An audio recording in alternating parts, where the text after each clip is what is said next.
semuanya, hari ini kita akan membahas tentang sesuatu yang sangat penting, yaitu tentang autisme. Banyak orang pernah mendengar kata-kata ini tetapi tidak tahu dan paham apa itu autisme. Melalui video ini, yuk sama-sama kita belajar dan memahami apa itu autisme. Mari kenali, pahami, dan dukung mereka. Autisme atau Autism Spectrum Disorder adalah gangguan perkembangan pervasif yang muncul sebelum usia 3 tahun, di mana kondisi ini ditandai dengan gangguan interaksi sosial, komunikasi verbal dan nonverbal, serta perubahan perilaku yang berulang dan terbatas. Autisme ini mempengaruhi berbagai aspek perkembangan anak, mulai dari perilaku, kognitif, bahasa, serta interaksi sosial yang nantinya akan berdampak kepada kemampuan komunikasi serta interaksi sosialnya.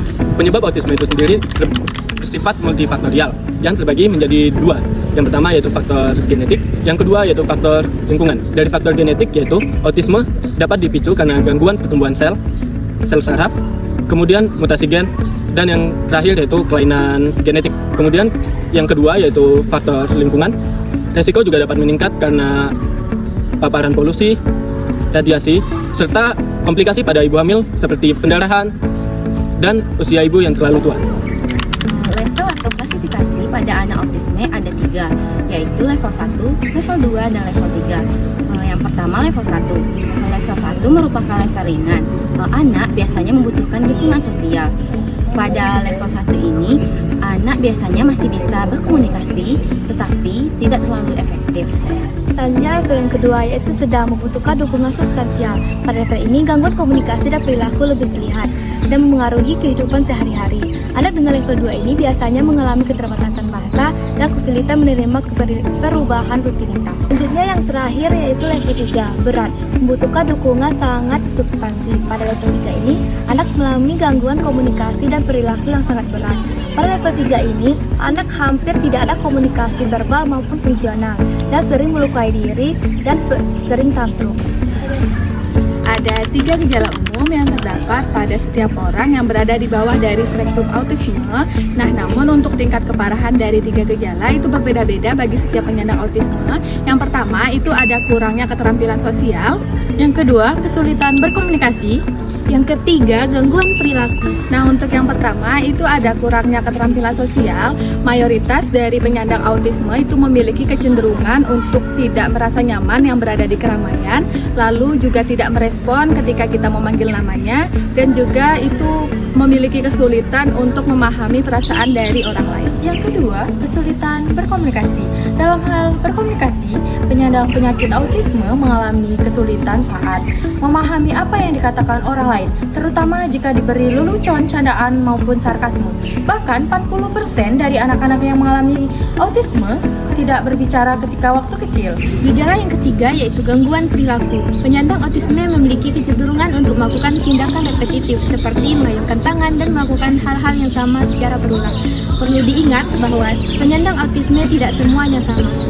Penanganan keperawatan pada anak autisme bisa dilakukan dengan berbagai cara. Yang pertama, menciptakan lingkungan terstruktur, membuat rutinitas yang konsisten dan mengurangi stimulasi untuk anak, membuat anak merasa lebih aman dan mudah beradaptasi. Yang kedua, meningkatkan komunikasi kepada anak dengan menggunakan komunikasi verbal sederhana, gambar, dan alat bantu lainnya untuk mengekspresikan diri. Lalu yang ketiga, modifikasi perilaku dengan penguat positif seperti memberinya pujian dan Yang keempat, melatih kontak mata dan bermain bersama, dan juga melakukan latihan interaksi sederhana untuk meningkatkan keterampilan sosial. Yang kelima, manajemen perilaku sulit, mengidentifikasi pemicu tantrum, dan mengajarkan strategi penenangan diri. Yang keenam, edukasi dan pelibatan keluarga dengan mengajarkan orang tua cara berinteraksi, mengajarkan cara memberikan stimulus, dan juga mengelola perilaku anak. Yang ketujuh, bekerjasama dengan tim multidisiplin. Bekerjasama dengan terapi bicara, okupasi, psikolog, dan dokter untuk memberikan terapi yang komprehensif.